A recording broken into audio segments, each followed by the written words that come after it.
Banyak banget ritualnya. Ayo makan dulu. Oh bentar aku mau kamar mandi. Bentar aku masih mau main, masih mau ini gitu. Banyak banget. Dan ini anak-anak yang buat dia yang paling penting apa yang saya rasa. Kalau saya menunjukkan emosi saya akan aman. Kebalikan sama yang tadi. Dan ini tipe yang akan sibuk sama dirinya sendiri. Tipe orang tua yang saya suka kalau misalnya manggil, saya kak oh orang tua yang waktu kecil kayak gini. Kalau dipanggil jadi dia bu, terus saya cerita tentang anaknya. Ya bu, anaknya gini. Ya, gimana bu Tia? Saya kan anaknya banyak ya bu Tia. Adiknya di rumah itu gini. Belum lagi berbukannya. Jadi saya nggak bisa dong kalau ngomongin semuanya gitu. Oh gitu ya bu. Udah dikasih saran nih, tetap aja akan bilang seperti itu. Sibuk sama dirinya sendiri, senternya diri sendiri. Kalau yang overfiller, orang lain menjadi center. Overthinker. Overfiller buat dia hubungan sama orang, kedekatan sama orang itu yang dia butuhkan. Closeness, kedekatan yang dia butuhkan. Overthinker yang dia butuhkan adalah jarak. Jadi hubungannya biasanya dia bukan tipe yang akan akrab banget sama orang, enggak. Tapi ini dinamis, manusia kan terus berubah. Tapi ini dinamis. Cuman pola ini mulai menetap sejak usia 18 bulan.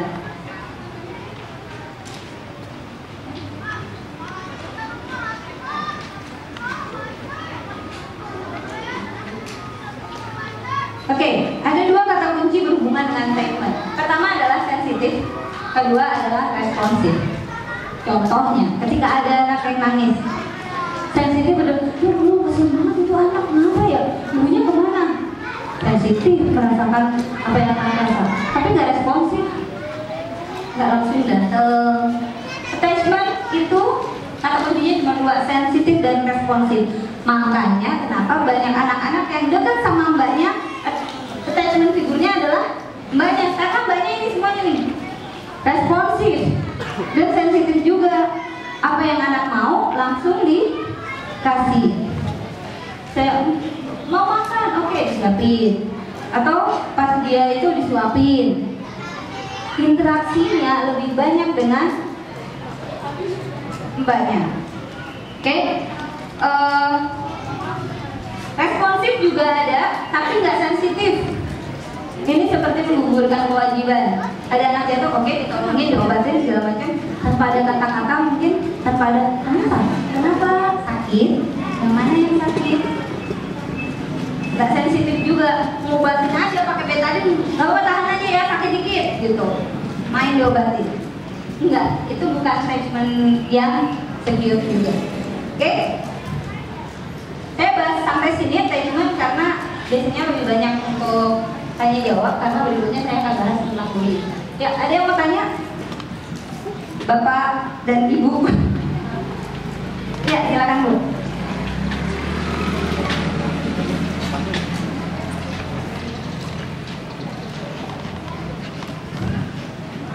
Terima kasih. Assalamualaikum warahmatullahi wabarakatuh.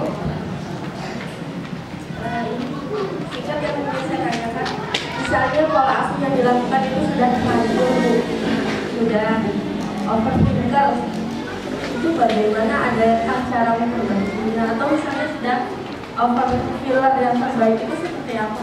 Ya, kita bisa dengan sebenarnya nggak ada yang orang ekstrim selalu atau ekstrim kanan atau ekstrim kiri. Kalau dia ada, berarti ada yang masalah dengan attachmentnya. Bisa jadi dia gangguan attachment, ada namanya gangguan attachment. Tapi kalau anak-anak, kayaknya anak saya overfiller deh. Kayaknya anak saya overthinker deh. Apa yang bisa saya lakukan? Pertama, kita tidak akan bisa kita tidak matang sampai belum matang sampai usia sebenarnya usia 30. Dengan baik kita bisa pindah. Kalau di anak-anak, polanya udah kebentuk. Gimana caranya supaya kita bisa memenuhi apa yang dia butuhkan, tapi juga nggak membuat makin parah. Pertama, kalau sama overthinker, buat dia kan nggak boleh ya merasakan melampiaskan emosi kan buat dia. Kita perlu untuk mengatur. Pertama adalah intonasi suara ketika dia berada pada kondisi sakit, stres, atau capek, marah. Pertama adalah intonasi suaranya jangan naik, kedua, kamu sakit. Kalau sakit boleh kok nangis. Jadi kita kasih excuse. Mungkin bisa jadi saat itu dia nggak akan nangis. Tapi itu mengharus ulang ya Bu. Namanya juga kita membentuk habit baru ya. Jadi memang kalau misalnya diajari bahwa kakak kalau adiknya ngapa-ngapain jangan dilawan. Tapi kita lihat tuh adiknya kenceng banget dan kita tahu itu sakit. Tapi karena dia pakai nilai tadi, nilai bahwa saya kakak, saya nggak boleh melawan adik, saya nggak boleh membalas. Akhirnya dia kan nggak ini. Padahal kita tahu bisa banget sih kalau nggak membalas gitu kan. Sama merah, adiknya dia bilang kami marah. Enggak, aku nggak marah. Kalau marah boleh mas. Tapi kan aku nggak apa-apa kalau mau membalas ini. Dia tahu kalau ibu itu sakit. Tapi kan aku kakak nggak boleh membalas. Nggak, sekarang boleh. Kita pun harus fleksibel. Kalau memang ternyata, oke, hubungannya udah terlanjur. Kalau overfiller kan suka gitu. Yang dulu terang-terangan. Ambil sambil masih. Oke, yang mana? Ini. Coba dilihat. Udaranya nggak banyak. Tapi sekarang gitu ya, aku tahu sakit itu, tapi nggak banyak kok lihat. Diobatin bisa kok sembuh. Nggak usah bawa ke dokter, tenang aja. Jadi kita memang menenangkan dia juga. Yang paling susah adalah kalau anak ini marah. Karena apa? Marah itu akan men-trigger kita untuk marah juga. Dia marah dan kita tahu bahwa dulu sampai biasanya kita akan kepicu tuh marah juga.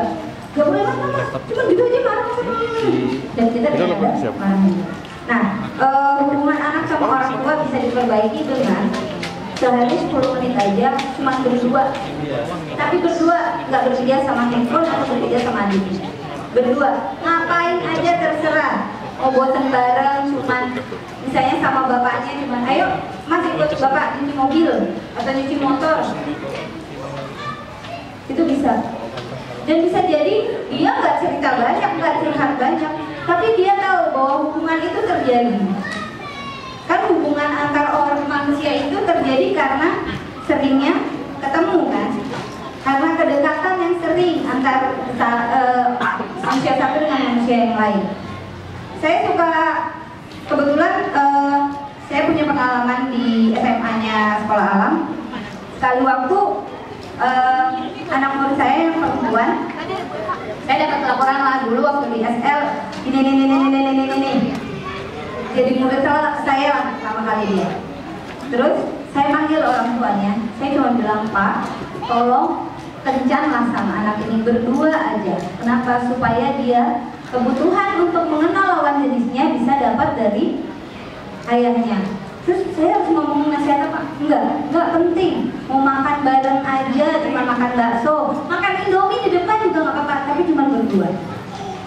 Karena dari hubungan dengan ayah, anak perempuan akan belajar, oh nanti seperti ini saya ke suami saya. Apalagi anak remaja, kebutuhan itu sangat tinggi. Kita sangat tidak berharap dia belajar bagaimana nanti mau jadi dengan laki-laki dari laki-laki lain. Padahal di rumahnya ada sosok laki-laki dewasa yang tugasnya sebenarnya memberikan dia informasi. Nanti kalau dia mempunyai suami, nanti kalau saya punya suami, ini pola yang akan saya pakai. Karena dia dapat dari ayahnya, sama seperti anak laki-laki juga. Sama kasusnya juga sama anak murid saya di SAI di SMA-nya Sekolah Alam, anak laki-laki. Kalau kita lihat sangat dekat dengan ibunya, karena ibunya concern banget sama apa yang anak ini lakukan. Sedikit-sedikit, oh dia sini. Tapi ternyata anak ini tidak punya kesempatan untuk memutuskan apapun yang dia inginkan. Jadi suatu saat saya tanya, kamu nanti kalau mau menikah nyari istri yang kayak apa? Ya terserah mama aja. Nah, terus waktu itu penjurusan, kamu jurusan apa? IPS lah kayak dia bilang, enak aja. Saya panggil, kamu putusin sendiri. Nanti kamu nggak suka di IPS, kamu nyalain aku. Nah ternyata dia kalau menghabiskan waktu dengan ibunya, yang isinya adalah ibunya ceramah, dan ceramah. Ini bang, sampai saya sekali waktu pertama kali saya ketemu sama ibunya yang cuma berdua, saya bilang, terus kalau anaknya di situ sama orang perempuan dewasa ya deh, terserah dia mau apa. Karena ibunya nggak berhenti ngomong dari jam 11 sampai setengah 2, saya udah pusing. Selesai saya bilang, saya lapar. Ya, bayangkan itu diulang sama ibunya. Kalau mereka berdua tidak pernah ditanya bahwa abang, apa sih yang dirasain? Apa sih yang abang mau? Cuma karena ibu merasa saya tahu apa yang dibutuhkan anak saya tahu apa yang yang terbaik buat anak saya, tanpa konfirmasi, kamu mau melakukan ini apa enggak, kamu melakukan ini. Suatu waktu teman sejawat saya bilang, aduh bu, pantas kalau dia jurnah kalau misalnya diantar ibunya, karena sekali waktu mau outing, ngumpulnya di stasiun, diantarlah sama ibunya.